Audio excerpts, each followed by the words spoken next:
ਧੰਨ ਧੰਨ ਸ਼੍ਰੀ ਗੁਰੂ ਨਾਨਕ ਦੇਵ ਜੀ ਮਹਾਰਾਜ ਜੀ ਦੇ ਪਵਿੱਤਰ ਮੁਖਾਰਬਿੰਦ ਤੋਂ ਉਚਾਰਨ ਕੀਤੀ ਹੋਈ ਬਾਣੀ ਜਪਜੀ ਸਾਹਿਬ ਦੇ ਲੜੀਵਾਰ ਅਰਥ ਅਤੇ ਸਿੱਖਿਆਵਾਂ ਦੀ ਵਿਚਾਰ ਆਰੰਭ ਹੈ ਜੀ। ਅੱਜ ਅਸੀਂ 27ਵੀਂ ਪੌੜੀ ਦੀ ਸਿੱਖਿਆ ਭਾਗ ਦੂਜਾ ਦੀ ਵਿਚਾਰ ਆਪ ਜੀ ਨਾਲ ਸਾਂਝੀ ਕਰਾਂਗੇ ਜੀ। ਦੂਜੀ ਸਿੱਖਿਆ। ਹੋਰ ਕੇਤੇ ਗਾਵਨ ਸੇ ਮੈਂ ਚਿਤ ਨਾ ਆਵਨ, ਨਾਨਕ ਕਿਆ ਵਿਚਾਰੇ।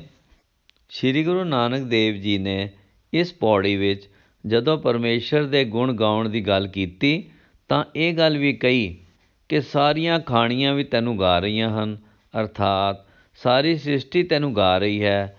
ਫਿਰ ਇਹ ਗੱਲ ਤਾਂ ਸਪਸ਼ਟ ਹੈ ਕਿ ਜੇ ਸਾਰੀ ਸ੍ਰਿਸ਼ਟੀ ਉਸ ਨੂੰ ਗਾ ਰਹੀ ਹੈ ਅਤੇ ਚਾਰੇ ਖਾਣੀਆਂ ਵੀ ਉਸ ਨੂੰ ਗਾ ਰਹੀਆਂ ਹਨ ਤਾਂ ਇਸ ਗੱਲ ਦੀ ਕੋਈ ਗੁੰਜਾਇਸ਼ ਬਾਕੀ ਨਹੀਂ ਰਹਿ ਜਾਂਦੀ ਕਿ ਸਾਰੀ ਕਾਇਨਾਤ ਵਿੱਚੋਂ ਕੋਈ ਅਜਿਹਾ ਜੀਵ ਅਜੇ ਵੀ ਬਚਿਆ ਹੈ ਜੋ ਉਸ ਨੂੰ ਨਾ ਗਾ ਰਿਹਾ ਹੋਵੇ। ਪਰ ਬਲਿਹਾਰ ਜਾਈਏ ਆਪਣੇ ਗੁਰਦੇਵ ਤੋਂ, ਜਿਨ੍ਹਾਂ ਵਿੱਚ ਇੰਨੀ ਜ਼ਿਆਦਾ ਨਿਮਰਤਾ ਹੈ ਕਿ ਉਹ ਇਹ ਫਰਮਾਉਂਦੇ ਹਨ ਕਿ ਹੋ ਸਕਦਾ ਹੈ ਕਿ ਹੋਰ ਬੇਅੰਤ ਜੀਵ ਹਨ ਜਿਹੜੇ ਤੁਹਾਡੇ ਗੁਣਾਂ ਨੂੰ ਗਾ ਤਾਂ ਰਹੇ ਹੋਣ ਪਰ ਮੈਨੂੰ ਚੇਤੇ ਵਿੱਚ ਨਹੀਂ ਆ ਰਹੇ, ਇਸ ਲਈ ਮੈਂ ਉਸ ਦੀ ਕੀ ਵਿਚਾਰ ਕਰਾਂ, ਅਰਥਾਤ ਤੇਰੀ ਰਚਨਾ ਬੇਅੰਤ ਤੋਂ ਵੀ ਬੇਅੰਤ ਹੈ।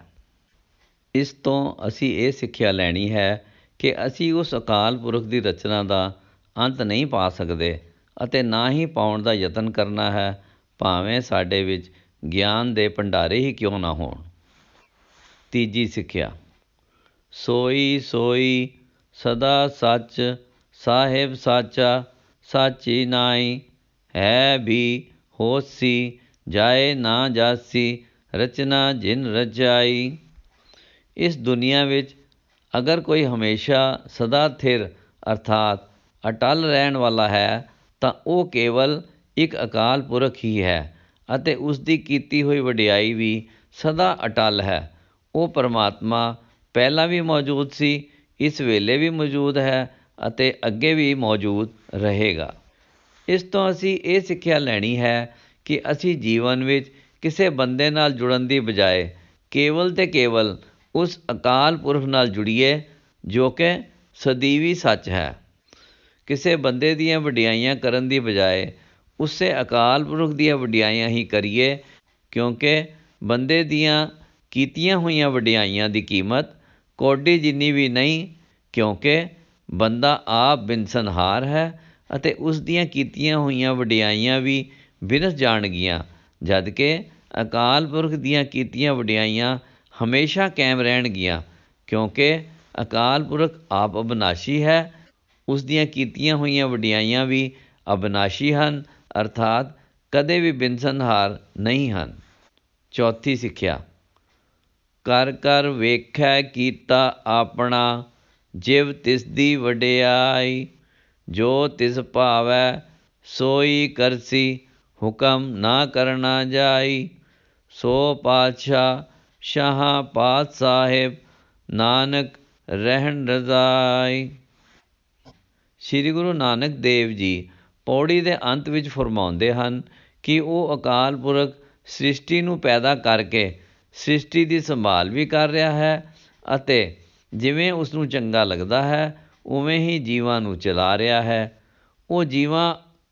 ਉਹ ਜੀਵ ਆਪਣੇ ਅੰਦਰੋਂ ਕੂੜ ਦੀ ਕੰਧ ਨੂੰ ਤੋੜ ਕੇ ਸੁਚਿਆਰੇ ਬਣ ਜਾਂਦੇ ਹਨ, ਜਿਨ੍ਹਾਂ ਨੂੰ ਪਰਮਾਤਮਾ ਦੀ ਰਜ਼ਾ ਵਿੱਚ ਰਾਜ਼ੀ ਰਹਿਣਾ ਆ ਜਾਂਦਾ ਹੈ। ਉਦਾਹਰਣ ਵਜੋਂ ਹੋ ਸਕਦਾ ਹੈ ਕਿ ਪਰਮਾਤਮਾ ਕਿਸੇ ਬੰਦੇ ਨੂੰ ਪ੍ਰੋਫੈਸਰ ਬਣਾਉਣਾ ਚਾਹੁੰਦਾ ਹੋਵੇ, ਪਰ ਉਹ ਬੰਦਾ IAS ਅਫਸਰ ਬਣਨਾ ਚਾਹੁੰਦਾ ਹੈ। ਉਸ ਲਈ ਉਹ ਦਿਨ ਰਾਤ ਮਿਹਨਤ ਕਰਦਾ ਹੈ ਅਤੇ ਵਧੀਆ ਤੋਂ ਵਧੀਆ ਕੋਚਿੰਗ ਵੀ ਲੈਂਦਾ ਹੈ। ਇਸ ਦੇ ਬਾਵਜੂਦ ਵੀ ਜੇਕਰ ਉਹ ਵਾਰ-ਵਾਰ IAS ਦੇ ਪੇਪਰ ਦੇ ਕੇ ਫੇਲ ਹੋ ਜਾਂਦਾ ਹੈ ਤਾਂ ਉਸ ਨੂੰ ਨਿਰਾਸ਼ ਨਹੀਂ ਹੋਣਾ ਚਾਹੀਦਾ ਅਤੇ ਆਪਣੇ ਆਪ ਨੂੰ ਇਹ ਗੱਲ ਸਮਝਾਉਣੀ ਚਾਹੀਦੀ ਹੈ ਕਿ ਸ਼ਾਇਦ ਪਰਮਾਤਮਾ ਨੇ ਉਸ ਦੀ ਸਿਰਜਣਾ ਕਿਸੇ ਹੋਰ ਕੰਮ ਲਈ ਕੀਤੀ ਹੋਵੇ। ਇਹ ਗੱਲ ਸੋਚ ਕੇ ਮੰਨ ਲਓ ਕਿ ਉਸ ਨੂੰ ਵਿਚਾਰ ਆਉਂਦਾ ਹੈ ਕਿ ਉਹ ਚੰਗਾ ਪ੍ਰੋਫੈਸਰ ਹੀ ਕਿਉਂ ਨਾ ਬਣ ਜਾਵੇ। ਇਸ ਲਈ ਉਹ ਪ੍ਰੋਫੈਸਰੀ ਦਾ ਪੇਪਰ ਦੇ ਕੇ ਉਸ ਨੂੰ ਪਾਸ ਕਰ ਲੈਂਦਾ ਹੈ ਤਾਂ ਉਸ ਨੂੰ ਇਸੇ ਗੱਲ ਵਿੱਚ ਸੰਤੁਸ਼ਟ ਰਹਿਣਾ ਚਾਹੀਦਾ ਹੈ ਕਿ ਪ੍ਰੋਫੈਸਰੀ ਦੀ ਲਾਈਨ ਹੀ ਮੇਰੇ ਲਈ ਚੰਗੀ ਹੈ ਅਤੇ ਪਰਮਾਤਮਾ ਦੁਆਰਾ ਮਿਥਿਆ ਰੋਲ ਹੈ। ਉਸ ਨੂੰ ਆਪਣੇ ਆਪ ਨੂੰ ਇਹ ਗੱਲ ਸਮਝਾਉਣੀ ਚਾਹੀਦੀ ਹੈ ਕਿ ਹੋ ਸਕਦਾ ਹੈ ਜੇਕਰ ਮੈਂ IAS ਅਫਸਰ ਬਣ ਜਾਂਦਾ ਤਾਂ ਮੇਰੇ ਹੱਥੋਂ ਕੋਈ ਅਜਿਹਾ ਗਲਤ ਕੰਮ ਹੋ ਜਾਂਦਾ ਜਿਸ ਕਰਕੇ ਮੈਨੂੰ ਨੌਕਰੀ ਤੋਂ ਵੀ ਕੱਢਿਆ ਜਾ ਸਕਦਾ ਸੀ। ਇਸ ਲਈ ਬਿਨਾਂ ਰੋਸ ਕੀਤੇ ਉਸ ਨੂੰ ਖੁਸ਼ੀ-ਖੁਸ਼ੀ ਪ੍ਰੋਫੈਸਰੀ ਵਾਲੀ ਲਾਈਨ ਵਿੱਚ ਚਲੇ ਜਾਣਾ ਚਾਹੀਦਾ ਹੈ। ਇਸ ਸੰਬੰਧ ਵਿੱਚ ਗੁਰਬਾਣੀ ਫਰਮਾਨ ਹੈ, ਹੁਕਮੈ ਬੁੱਝ ਨਿਹਾਲ ਖਸਮ ਫਰਮਾਇਆ, ਜਿਸ ਹੋਆ ਆਪ ਕਿਰਪਾਲ ਸੋ ਨਹਿ ਭਰਮਾਇਆ, ਜੋ ਜੋ ਦਿੱਤਾ ਖਸਮ ਸੋਈ ਸੁਖ ਪਾਇਆ, ਨਾਨਕ ਜਿਸੇ ਦਇਆਲ ਬੁਝਾਏ ਹੁਕਮ ਮਿਤ, ਜਿਸੇ ਭੁਲਾਏ ਆਪ ਮਰ ਮਰ ਜੰਮੈ ਨਿਤ। ਭਾਵ ਖਸਮ ਪ੍ਰਭੂ ਨੇ ਜੋ ਹੁਕਮ ਦਿੱਤਾ ਉਸ ਹੁਕਮ ਨੂੰ ਸਮਝ ਕੇ ਉਹ ਗੁਰਮੁਖ ਸਦਾ ਖਿੜਿਆ ਰਹਿੰਦਾ ਹੈ। ਜਿਸ ਮਨੁੱਖ 'ਤੇ ਪ੍ਰਭੂ ਆਪ ਮਿਹਰਬਾਨ ਹੋਇਆ ਹੈ ਉਹ ਭਟਕਣਾ ਵਿੱਚ ਨਹੀਂ ਪੈਂਦਾ। ਪ੍ਰਭੂ ਨੇ ਜੋ ਕੁਝ ਉਸ ਨੂੰ ਦਿੱਤਾ ਉਹ ਉਸ ਨੂੰ ਸੁੱਖ ਹੀ ਪ੍ਰਤੀਤ ਹੋਇਆ ਹੈ। ਹੇ ਨਾਨਕ, ਜਿਸ ਮਨੁੱਖ 'ਤੇ ਮਿੱਤਰ ਪ੍ਰਭੂ ਮਿਹਰਬਾਨ ਹੁੰਦਾ ਹੈ ਉਸ ਨੂੰ ਆਪਣੇ ਹੁਕਮ ਦੀ ਸੂਝ ਬਖਸ਼ਦਾ ਹੈ, ਪਰ ਜਿਸ ਜੀਵ ਨੂੰ ਭੁੱਲ ਵਿੱਚ ਪਾਉਂਦਾ ਹੈ ਉਹ ਨਿਤ ਮੁੜ ਮਰਦੇ ਜੰਮਦੇ ਰਹਿੰਦੇ ਹਨ। ਵਿਚਾਰਾਂ ਕਰਦਿਆਂ ਹੋਇਆਂ ਬੇਅੰਤ ਭੁੱਲਾਂ ਦੀ ਖਿਮਾ ਬਖਸ਼ਣਾ ਜੀ, ਫਤਿਹ ਪ੍ਰਵਾਨ ਕਰਨਾ ਜੀ। ਵਾਹਿਗੁਰੂ ਜੀ ਕਾ ਖਾਲਸਾ, ਵਾਹਿਗੁਰੂ ਜੀ ਕੀ ਫਤਿਹ।